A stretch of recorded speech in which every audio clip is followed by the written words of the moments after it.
What's going on, everybody? Here we are back with our Week 12 NFL Pick'em video. We are 114 and 49 on the season, going 13 and 2 last week. So we've been on a tear all season, but we especially went on a heater last week, which was so important. If you didn't watch the video, we were saying at the beginning of it that this might be the most important week for Pick'em groups. There was a ton of 50-50 games, a ton of potential playoff previews, so that was huge to go 13 and 2 last week. The only two games that we lost was the Chiefs getting upset by the Broncos and then the Chargers getting smoked by the Jaguars. We had the Panthers upsetting the Falcons. That game went to OT, and we also had the Bears upsetting the Vikings. So it was great to go 13 and 2 last week. We were super stoked about that.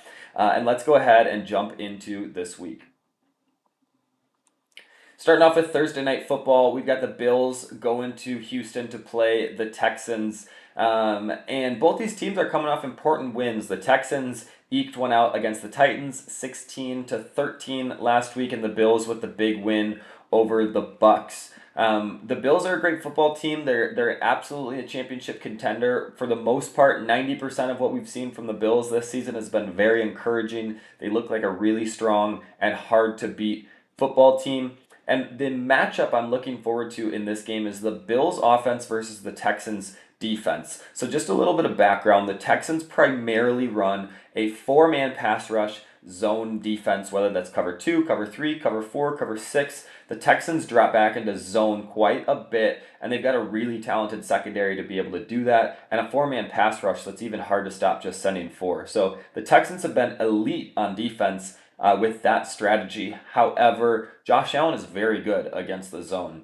And going back to last season when these two teams played, the Texans actually switched from that zone that they commonly ran last year and this year to a man coverage, two deep safety, four-man pass rush look last season that was very successful when they played the Bills last year. So I'm interested to see what the game plan is for tonight, if the Texans stick with that zone that's been working great for them all season, or if they kind of go back to what worked for them against the Bills last season. So I am excited for this matchup. Unfortunately for the Texans, they've got Davis Mills in at quarterback again this week. No CJ Stroud, missing his third game in a row with the concussion. And that's just going to be too much for the Texans to overcome. I've got the Bills in this one. I do think this could be a lower scoring game, but I'm just not confident in the Texans' offense ability to produce without CJ Stroud on the field and an offensive line that's looked a little better over the last couple weeks, but still struggling. Bills win Thursday Night Football. Next up, we got the Colts at the Chiefs. And right now, the Chiefs are out of playoff contention. They're 5-5, losing to the Broncos last week. It appears at this point the division is probably out of reach unless some crazy things happen, but they could fight for a wild card spot. I think I saw in the AWS playoff percentage or whatever, that Chiefs were a little over 50% chance of making the playoffs, and if they win this game, it moves up to 60% or something like that. So I do still expect that the Chiefs are going to find a way. Their schedule going down the stretch is fairly easy, so I do think the Chiefs are going to find a way and make it into the playoffs, but right now they are not in it. And I think if we said that at the beginning of the season, that the Chiefs would be out of the playoffs if the season ended after week 11, people would say we're crazy, but that's the reality. Let's jump into this matchup. The Colts are at the Chiefs. As we mentioned, Chiefs are really needing a win. And their offense has looked pretty dang good since Rashee Rice has been back on the field. Travis Kelce is playing really good football recently as well. But the difficult thing for the Chiefs, I think the only thing really holding their team back right now is the lack of a run game. They don't really have anything explosive. Kareem Hunt is an okay goal line back and short distance back. But Pacheco's been hurt quite a bit this year. Brashard Smith, that rookie, is more, well, he was a receiver in college, so he's more of a receiving back than anything. So they've struggled to run the ball this season, and when you can't control the trenches, it's hard to win football games. Their run defense as well has been a little bit suspect, specifically with the defensive line. We're going to get into their run D a little bit more in a second, but jumping over to the Colts, they barely beat the Falcons 2 weeks ago. They lost to the Steelers 3 weeks ago, and they're coming off the bye. So they're a little cold right now in comparison to what we've seen over the course of the season, but I do think coming off the bye is going to help them. in this game, just like every other game, the Colts are going to rely on the run game. And I think the Chiefs are obviously going to really focus on shutting that down and just forcing Daniel Jones to beat them, throwing the ball over top of that second level and beating them with his arm. For the Chiefs, they've got some really solid run-stopping linebackers, which is why it's surprising that this run defense hasn't been quite what we expect. Leo Chenal, shout out, I played him in high school. He's an absolute beast against the run. Nick Bolton, Drew Tranquil also are very good against the run. So this second line of defense for the Chiefs is really solid. So I don't expect Jonathan Taylor to maybe break off a ton of big runs, but I am going to be surprised if he has a bunch of negative plays. And for the Colts, their recipe has just been positive plays, staying ahead of the downs, not getting into obvious passing downs.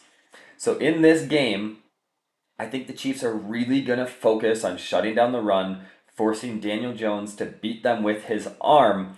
And I think the Colts are going to control the trench battle in this one, which typically, when a team does that, I would lean towards the team that controls the trenches. But we're picking the Chiefs to get the win at home. It's hard to win in Arrowhead. Patrick Mahomes is still Patrick Mahomes. Andy Reid is a great head coach, and the Chiefs are going to find a way to get to 6-5. Next up, we got the Seahawks at the Titans. And a lot of you guys probably saw that Seahawks and Rams game last week. It was an ugly performance for Sam Darnold. 4 interceptions, not the same guy who we've seen all season long. I'm really just going to kind of throw that game out the window. The Rams had his number. There was multiple plays where I thought things just really didn't go Seattle's way. But anyways, jumping into this game, Seattle is just a very good football team. They still are, despite the loss last week. Their defense played pretty well and kept them in it. 4 turnovers, you expect that the other offense is going to have a lot of good field position. They're going to score a ton of points with that. And the Seahawks defense held the Rams, which have a great offense, to 21 points. So Seattle's got a really, really good defense. And the Titans are just not a good football team right now. They just don't have the talent to compete.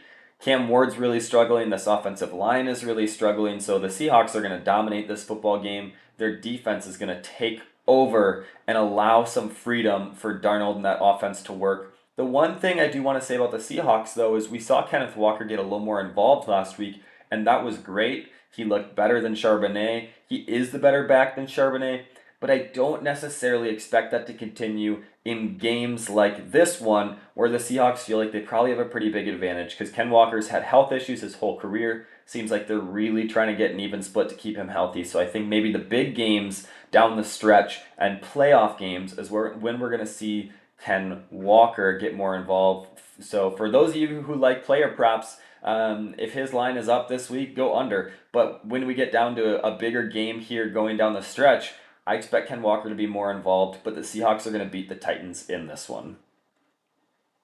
Next up, we got rivalry week for the Packers. We got the Vikings going against the Micah Parsons Packers. My team, I'm from Wisconsin. I love the Packers. It's been an up and down season, but I'm excited for this week. Packers are coming off a tight win over the Giants, and one where they just still did not look real good. In my video last week, I said they're going to get the win, but I don't think anyone should feel really comfortable, and that's pretty much exactly what happened. Going into this matchup, Jordan Love, despite the numbers, is playing really good football. PFF keeps grading him out really, really well. Last week, there was so many drops. I think like 6 or 7 drops for the Packers receivers last week. So there's only so much you can do as a quarterback. If you keep hitting guys in the chest with the football and they're not catching it, it's just not your fault at the end of the day. So Jordan Love is playing really well, but he's playing especially well against the blitz. And this Brian Flores Vikings defense loves to blitz. Jordan Love is the number 1 PFF graded quarterback against the blitz. So I'm excited to see what he can do against this Vikings defense in this matchup. The tough thing for the Packers is it does look like Josh Jacobs is going to be out this week. Just a knee contusion, so nothing that has any real long-term concerns. And we do have a bunch of important games down the stretch, so I think it's important to get him healthy. If there is a game to let him take a week off, this is probably one of them. The Vikings are not a team that are bad. That's not what I'm saying, but we have a lot of important games down the stretch, so it's important that we get Jacobs right. For the Vikings, we've said it before the season, we've said it all season long. JJ McCarthy is not a capable NFL quarterback. It's as simple as that. He is incredibly inaccurate with the football. He is slow to process.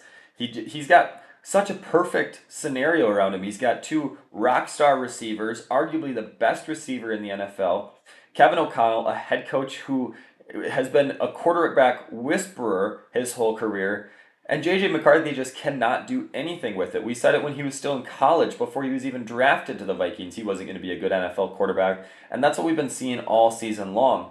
If I'm the Vikings, I'm pretty upset that Sam Darnold is not our quarterback anymore, and we're stuck with JJ McCarthy. So, anyways, jumping into the pick for this week, we are obviously picking my Packers to win over the Vikings in a game where I think the Vikings are going to get roasted by the Packers defense. JJ McCarthy is going to get absolutely destroyed by that pass rush and struggle to complete any passes because he is incredibly inaccurate. Packers win this game.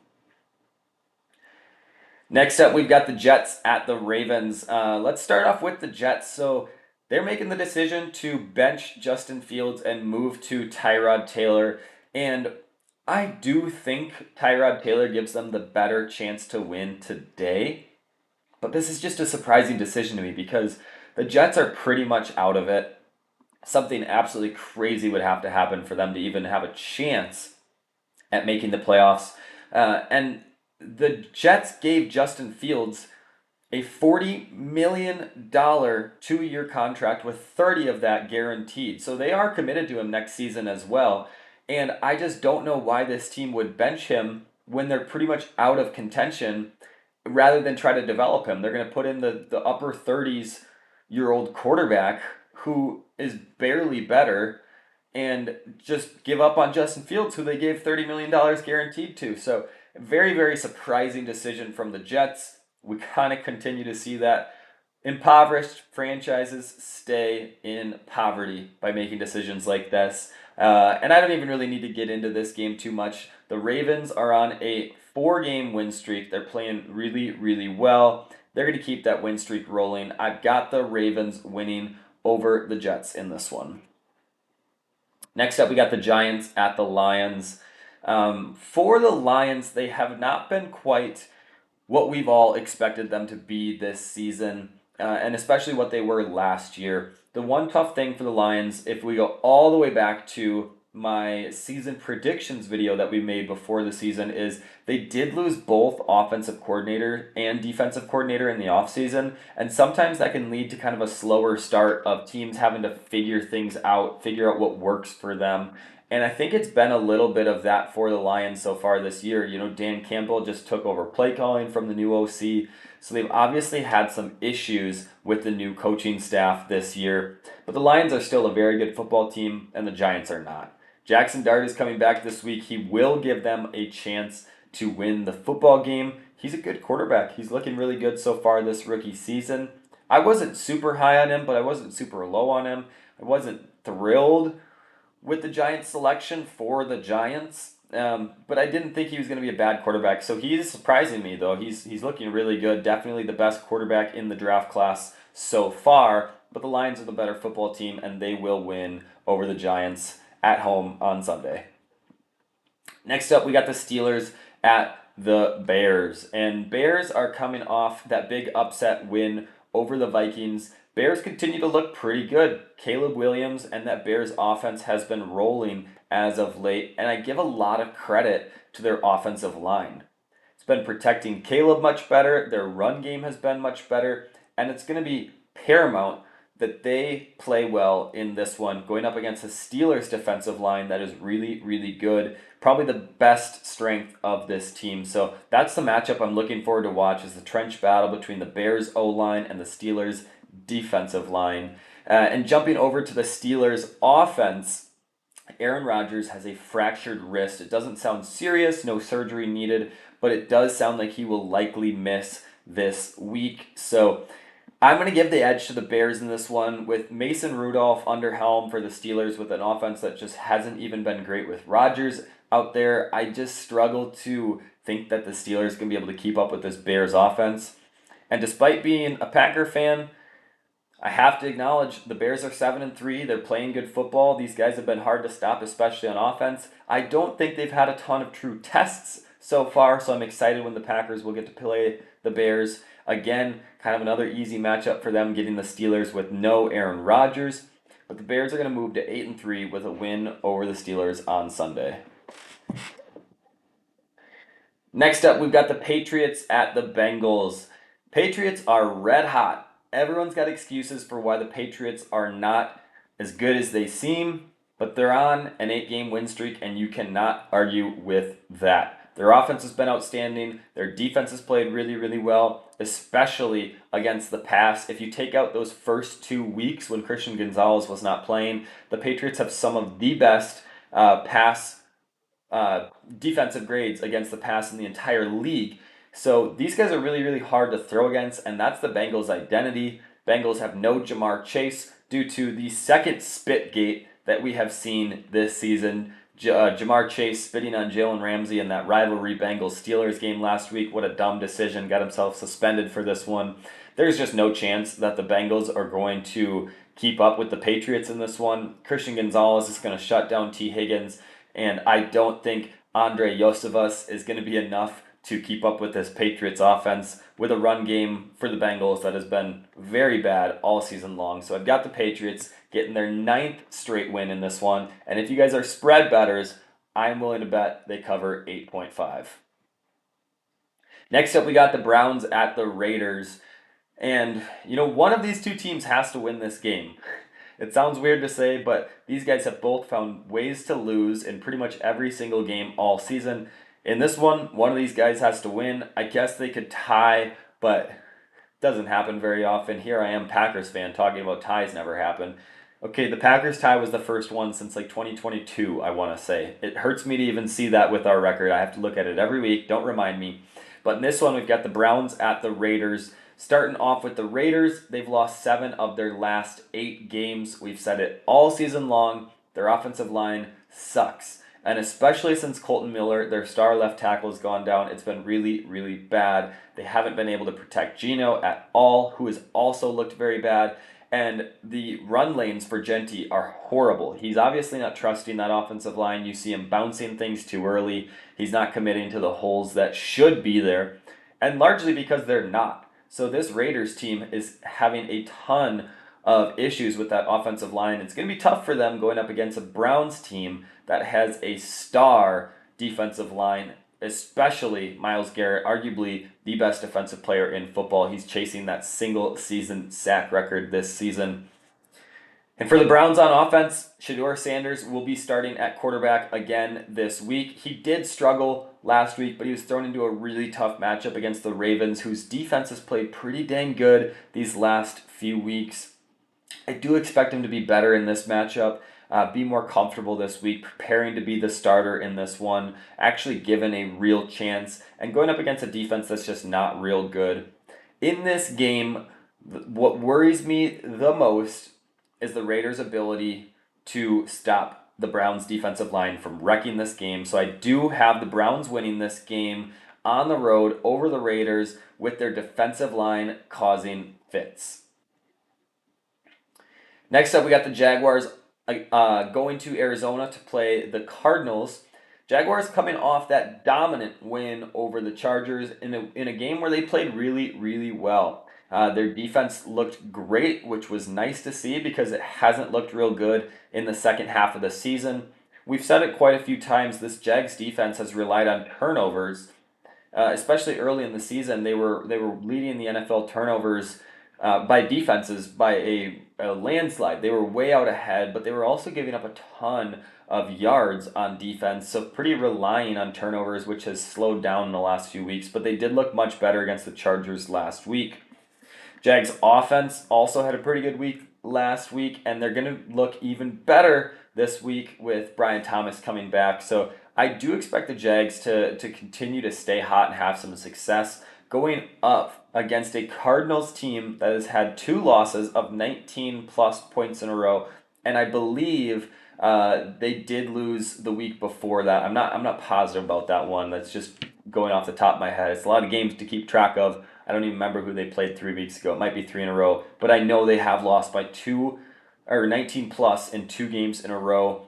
And the Cardinals are just a bad football team. Trey Benson is not going to be playing in this one. I know everyone's getting excited because he's practicing again, but I guarantee you he will not be playing in this one. And Amari DiMercato is also out in this one. Good news, Marvin Harrison Jr. is back, but it's not going to be enough for them to beat a Jags team that's been playing pretty good so far this season, and so far is in the playoffs. We've got the Jags getting the road win over the Cardinals. Next up, we've got the Eagles at the Cowboys in a big rivalry matchup here. A game I'm very excited to watch. I do hate both teams, so let me just put that out there. But I am excited to watch this game. I expect it to be chippy. I expect it to be close. I expect it to be a hard-fought game, so I'm looking forward to watching it. I wish both these teams could lose, but one of them has to win. Anyways, getting into this game, let's start off with the Cowboys. Their offense continues to be elite. Funny story came out about CeeDee Lamb and George Pickens. Apparently, they were out partying late Saturday night while they were in Las Vegas before playing the Raiders, so they were benched for the first drive. Then they both came out after that and put up some crazy numbers. So I guess it doesn't matter if these guys are hungover and tired. They are really good NFL receivers. For the Cowboys on defense, the addition of Quinnen Williams has been very, very good for them, very successful. I kind of thought they overpaid with those 2 first-round draft picks, I'm being honest with you. But I guess I was doubting Quinnen Williams. I knew he was a very good football player, but he's kind of transformed this defensive line, this pass rush, the ability to stop the run for this team. The combo of him and Kenny Clark in the middle is really hard to move. So it's helped out this Cowboys defense quite a bit. And it's going to be a test for this Cowboys D-line this week, going up against an Eagles offensive line that is big, strong, can move guys well, and a run game that has historically been very, very good. Not quite as good as we expect so far this season, but historically it's been very good. So they're going to have a big test this week. And going over to the Eagles, their offense just has continued to not look real great. A.J. Brown is quitting on balls that are thrown to him before he even realizes the ball's coming his way. Catchable balls that he's just quit on the route, so it looks like it's a terrible throw, but in reality, if he stretched out, if he ran hard, he could have made a chance. So he's complaining a lot, but I think A.J. Brown truly is the problem here in the Jalen Hurts-A.J. Brown connection. The rest of the Eagles' offense has not looked real great. The run game's been slow. Hurts has been very inaccurate all season long, but the Eagles are still a very good football team. They've got a really good record so far this year, so I'm just hoping, as someone who doesn't like the Eagles, that they don't figure it out, because this Eagles team is very, very beatable. In this game, I want to pick the Cowboys. I think the Eagles are a beatable team. I think the Cowboys' passing game is going to rip them apart, and I think the Cowboys can even slow down that Eagles' run game, but I can't pick the Eagles. I can't pick against the Eagles after coming off 2 big wins against the Lions and the Packers. I unfortunately have to pick the Eagles, but if you guys need a game, if you guys got to steal one, pick the Cowboys. It's one where I really, really, really want to pick one, but we are going with who I think will win, the Philadelphia Eagles. Next up for the Falcons at the Saints. So starting off with the Falcons, we have the unfortunate news that Michael Penix will be out for the remainder of the season as he gets his ACL repaired. It is his 3rd ACL surgery he has had in his career on that knee, which just absolutely sucks to see. It's really unfortunate for him. Prayers up for a speedy recovery for him, but we likely won't see him even by the start of next season. Hopefully not too far into next season, but love to see him return and hopefully develop on what he's kind of got started here going on in Atlanta. Anyways, jumping into this game, we obviously will have Kirk Cousins under helm for the Falcons for the remainder of the season. And I really worry about their offense with Kirk playing quarterback for them, especially with no Drake London this week. The other weapons for the Falcons have really, really struggled all season long. And what the Falcons are going to lean on for success offensively down the stretch, and especially with no Drake London, is that run game, that dual-headed backfield of Bijan Robinson and Tyler Algier. Now, in this matchup, they're playing a Saints team that has been pretty good against the run. I think the Saints are going to really stack the box. I think they're going to force Kirk Cousins to throw it over the top and try to beat him that way, where he's really struggled in the last couple of seasons. For the Saints on offense, I am worried about that offense with Tyler Shuck leading them. I don't think he's a very good quarterback. He did have a better week last week, so I'll give him the benefit of the doubt. He's only got a couple starts under his belt, but I just don't think he's a very good quarterback, and I worry about how he's going to do under pressure with this Falcons pass rush that's been really good all season. This is another situation where the Saints are a Vegas favorite and a public underdog, but it's really close on the Vegas line. Like they're not a big Vegas favorite. I think they're like minus 115, minus 120. So it's almost a coin flip in this game. So if you guys have watched my videos in the past, I always pick the Vegas favorite when they are the public underdog, but that more starts to apply when teams are like minus 140, minus 145, and in this game, it's really a coin flip from Vegas. The public loves Atlanta, but I have the Saints winning this game. Next up, we got the Buccaneers at the Rams. Starting off with the Rams, they're red hot. They're coming off with the win over Seattle. 5 straight wins for them, and they played a couple of good teams over that stretch. So the Rams are a scary football team right now. Their defense looked really good against Seattle last week, especially against the pass. Those 4 INTs against Darnold, he looked lost out there. And for the Rams offense, it's been really hard to stop. Stafford is the favorite to win MVP as of right now. He's playing really good football, and he's got 2 of the best receivers in the league to throw to. So what can you expect? For the Buccaneers, they've lost 3 of the last 4 games, only beating the Saints in that stretch. Mind you, they've lost to 3 really good teams, the Bills, Patriots, and Lions. But if they're going to be a team that's going to make the playoffs and maybe win a playoff game or 2, make a run, they're going to have to beat some playoff teams. So 3 out of the 4 last weeks, they've lost to playoff-type teams. And they're going up against another one of those types of teams in this one. Bucky Irving is back at practice, and the second he's on the field, it will be a big difference for the Buccaneers. They still obviously have no Mike Evans. Looks like Chris Godwin is out again. I don't expect Bucky to play this week. If he does, he's going to be very limited. And I just can't pick against a team that has struggled to beat good teams and against a team that has been very successful beating good teams, as the Rams will get the win at home over the Buccaneers. Last up, we've got Monday Night Football going to the Panthers at the 49ers. So both these teams are coming off big wins. Start with the Panthers. They upset the Falcons in overtime last week. That was one where we picked the Panthers. I was super stoked about that. Like everybody picked the Falcons last week, but we rode with the Panthers, who were pretty heavy underdogs. That was a huge one to get.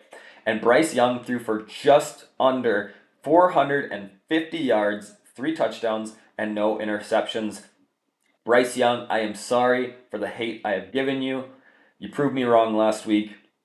I'd love to see you do it again. The question is, though, which Bryce Young will we see again this week? Is it going to be the Bryce Young that we see and have seen for the last 2 years? Or is it going to be the Bryce Young that threw for 450 yards against a pretty strong Falcons defense last week? I could see him having some success in this one, going up against a 49ers defense that has really struggled to pressure the quarterback since Nick Bosa's gone out, and a secondary that's really struggled to cover as well. So I could see the Panthers having some success in this one. Additionally, the 49ers have not been all that good against the run. So I think this could be a little bit of a higher scoring game. The 49ers are favored by 7 points. They're healthy. They came off a big win, I believe, against the Cardinals last week. I'm not giving the 49ers 7 picks in this one, or 7 points in this one, but I am picking the 49ers to win this one. I think McCaffrey and Kittle will be the difference in this one. The Panthers have really struggled to cover running backs out of the backfield and tight ends. And that's the strength for the 49ers is Christian McCaffrey in the receiving game, the running game, and George Kittle catching the football. So I expect those 2 guys to have a big game that leads to a 49ers win at home in prime time. If you've made it this far, I love you. I thank you for that. I hope you enjoyed the video. Don't fade the picks. See you next week.